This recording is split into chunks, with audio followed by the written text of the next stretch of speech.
Assalamualaikum warahmatullahi wabarakatuh. Waalaikumsalam warahmatullahi wabarakatuh. Good evening. Evening. How are you today? I'm great. Allahu Akbar. Kampung Impian. We are the best generation.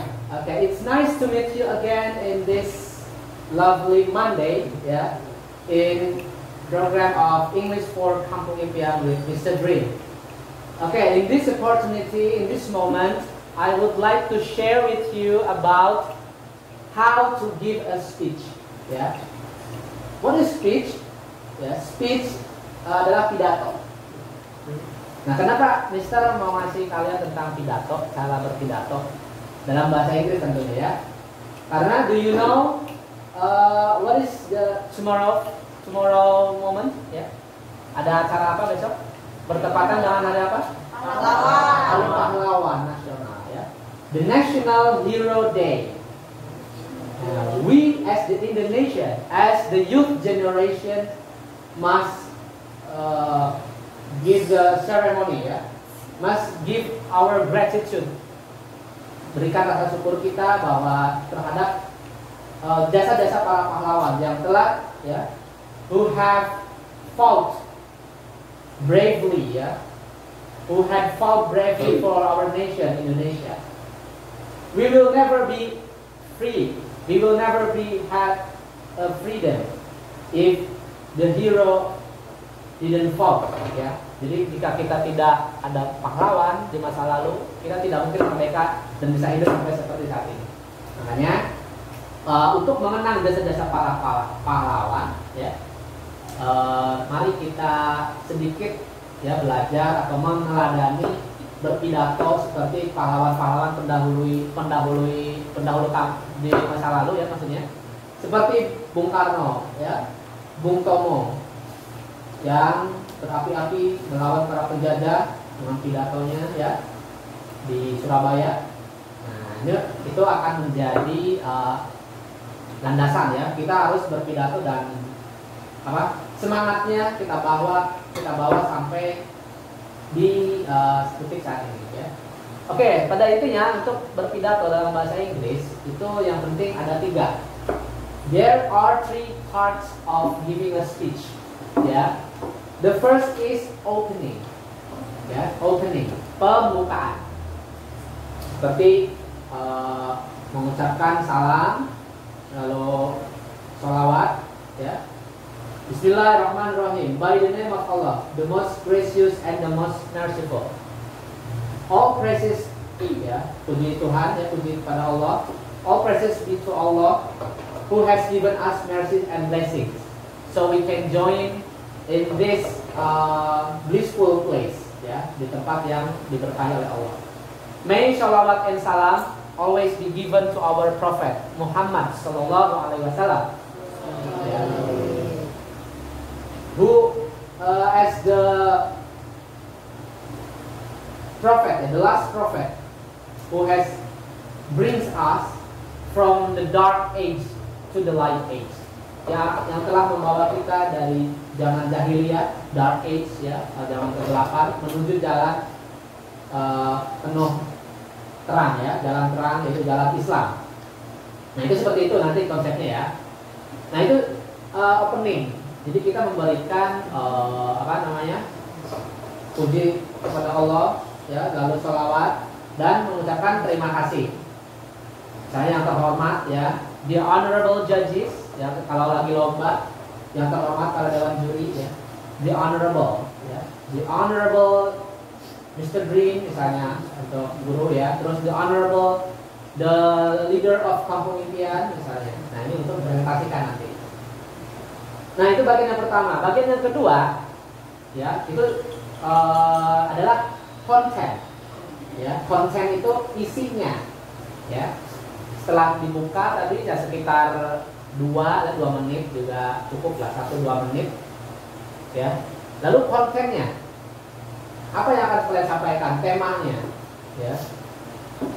In this opportunity, ya, pada kesempatan ini, I would like to give a speech about the National Hero Day.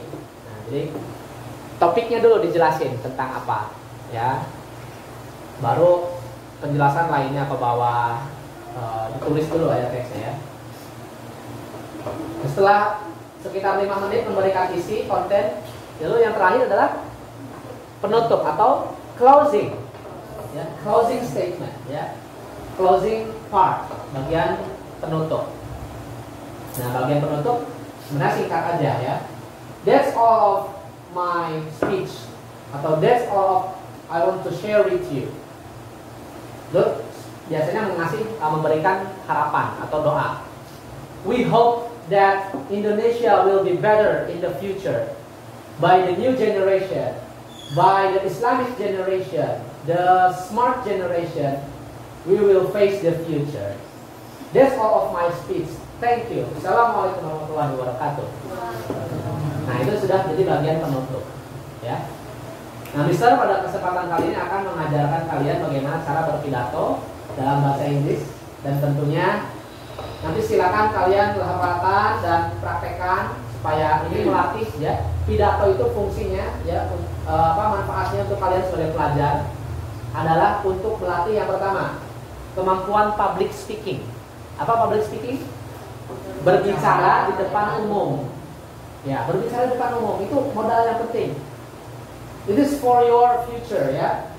Tahu nggak penelitian di Amerika, ya? Sempat ada penelitian bahwa hal yang paling ditakuti oleh orang Amerika, ya, itu survei membuktikan yang paling pertama, ranking pertama adalah berbicara di depan umum, ya. Yang kedua baru kematian.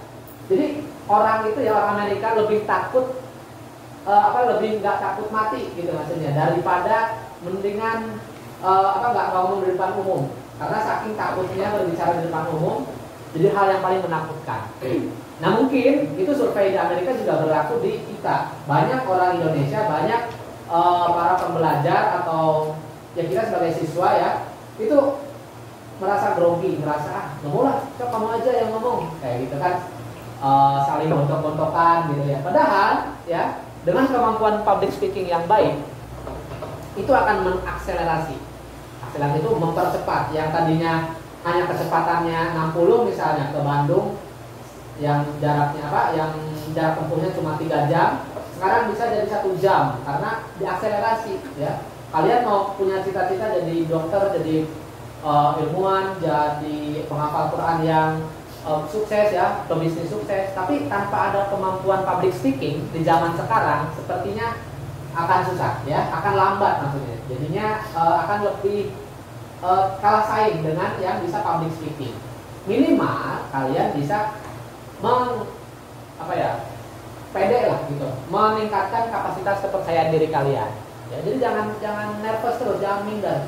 Gak ada orang sukses, gak ada orang berhasil itu yang minder, ya. Yang maksudnya saya emang nggak bisa, udahlah, saya emang orangnya pendiam, kayak gitu. Jadi jangan kayak gitu, jangan membatasi diri, ya.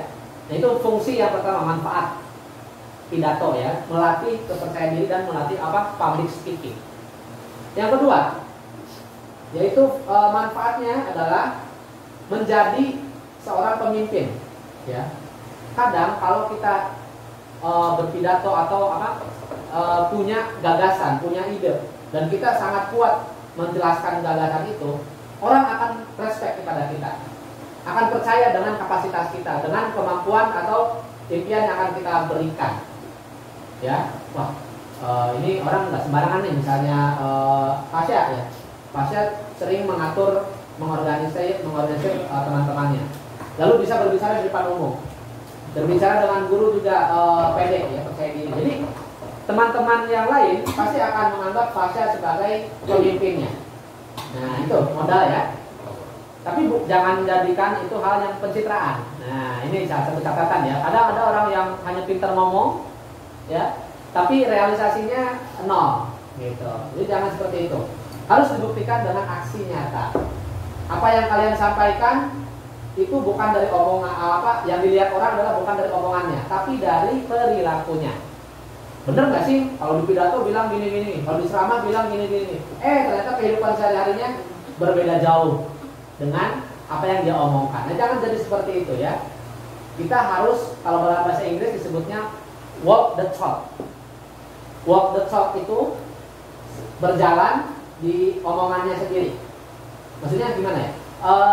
Mewujudkan omongannya sendiri lah. Kita ngomong tapi kita juga wujudkan. Mulai sekarang jadilah penghafal Quran misalnya ya. Kaliannya sendiri nggak ngafal gitu kan? Cuma pencitraan aja di update status kayak gitu. Ya ini juga teguran buat kita semua ya, termasuk Mister, termasuk para ustadz saja di sini. Kita harus selalu jadi pribadi yang walk the talk. Nah itu tanggung jawabnya besar soalnya ya. Kita udah ngajak orang, tapi kita yang sendiri nggak melakukan apa yang kita omongkan. Ya. Nah minimal 2 itu manfaatnya. Yang pertama melatih public speaking, yang itu akan menjadi akselerator ya, mempercepat masa depan kalian, mempercepat mewujudkan impian kalian. Dan yang kedua adalah sebagai modal untuk menjadi pemimpin. Nah